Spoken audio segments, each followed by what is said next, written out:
Friends, Donovan here with Fretspot.com. It's been a long time and no see, so I apologize for that. The day gig running these music stores have kept me pretty busy, so but things are starting to slow down a bit. Looks like I can get back on the video train here.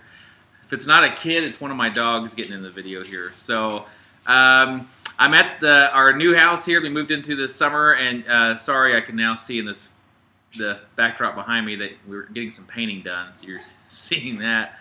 Oh Lord. Okay, but here in a minute when you see this base, you'll forget all about the fact that my house is under construction. So I got something cool. I picked up a new line at the NAMM show. It's something I've been looking at for several months, but I was actually looking at it for my stores for their guitars, and ran across this bass and kind of immediately fell in love with it.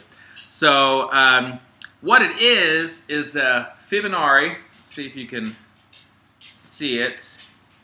And this thing is just amazing. It's a single cut, and I mean, you can see why when I walked by it and saw it at the NAMM show that my jaw just dropped. It's a really amazing bass. But let me tell you a little bit about the company before I tell you about the bass.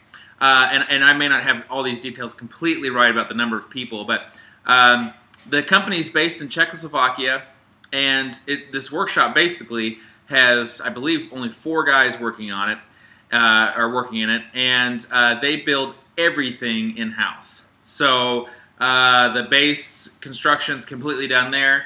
They make their own bridges, they make their own pickups, they make their own preamp. They even make their own case, and let me show you this case.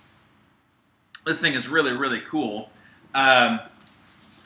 So they make their own case, and I'm pretty sure it's fiberglass because it's really lightweight and strong and rigid. And it's also very thin. It's a little thinner than what you'd normally see in a bass case. The handle is, I'm pretty sure is aluminum, but with a wood thing in the back, it's really comfortable and strong. The logos is set in, and like it's pretty high-end looking. And then the inside is custom fitted for the bass. So anyway, it's a really strong. Oh, and then this brown section you see here, this is leather. So it's a really strong, lightweight case, which is really cool. The bass. So let's get into this a little bit. This thing's pretty amazing. Okay, so what we've got here is a spalted Poplar Burl on the wings here, and then on the neck we've got multi-laminate neck with flame maple and Padauk strips. And look at that deep flame there. It's crazy. And then on the top, we've got Padauk fingerboard, Padauk pickup covers with the exposed pole pieces, which is really cool. I'd mentioned to you that they make their own bridge in-house. They use Godot tuners on the headstock. This particular model is a neck-through, but they also make bolt-ons. Their preamp is really nice, and the controls are volume, and then it's push-pull for active-passive. Sorry, my monitor just went dark, and now I can't see what I'm showing you. Okay, so push-pull for active-passive, pickup blend, and then these switches are for front ones for the front pickup, back ones for the back pickup, but it's parallel, single coil, and series, which is really nice, and then treble mid bass. And the mid frequency is 800 kilohertz, which is really nice. It's a popular frequency for people to want to be able to boost in live situations so you can hear yourself a little better. So anyways, and then the other cool thing that they do, and you won't be able to see this really, of course, but right here, this little dot, that's actually a red LED. And when the battery starts getting low, when you plug in the cable, that LED will start flashing. And when it starts flashing, it means you've got about 4 to 5 hours of playing time left before the battery's gone. So how cool is that, you know? I mean, rather than having to just change the battery frequently, you can do that.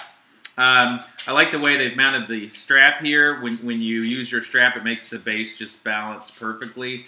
I forgot to weigh this thing before making this video, but it's pretty lightweight. I'm going to guess it's 9 pounds, somewhere right around there, give or take a ½ pound. Action straight from the, this was a NAMM bass, so straight from NAMM, I'd say it's low, but it could definitely go lower. I can see with like the relief in the neck, stuff like that, it can go lower if you want, or of course you could raise it. But really just an amazing bass, and I gotta be honest with you, when I saw it at NAMM, like my jaw just dropped. I picked it up, I looked over the construction, I played it like for like maybe a minute, unplugged and was blown away, and bought it. And then when they shipped it to me, I realized I never even plugged it in or heard the preamp or anything like that. I don't know. I guess I was just thinking if I didn't like the preamp, I could change it or something. This preamp is awesome, so I think you're going to be really, really impressed. You know, while this bass isn't an inexpensive bass, but when you consider how it's like decked out, and oh, I also forgot to mention a brass nut. When you consider everything that it's got, it's really not that crazy expensive. This one probably will sell around the $5,500 range, something like that. Which, again, when you consider, you know, it's a neck through with all these exotic, crazy woods, the detailed workmanship, the handmade case, like, I think it's a pretty fair price for that. So, anyway, let's let you hear it and see what you think.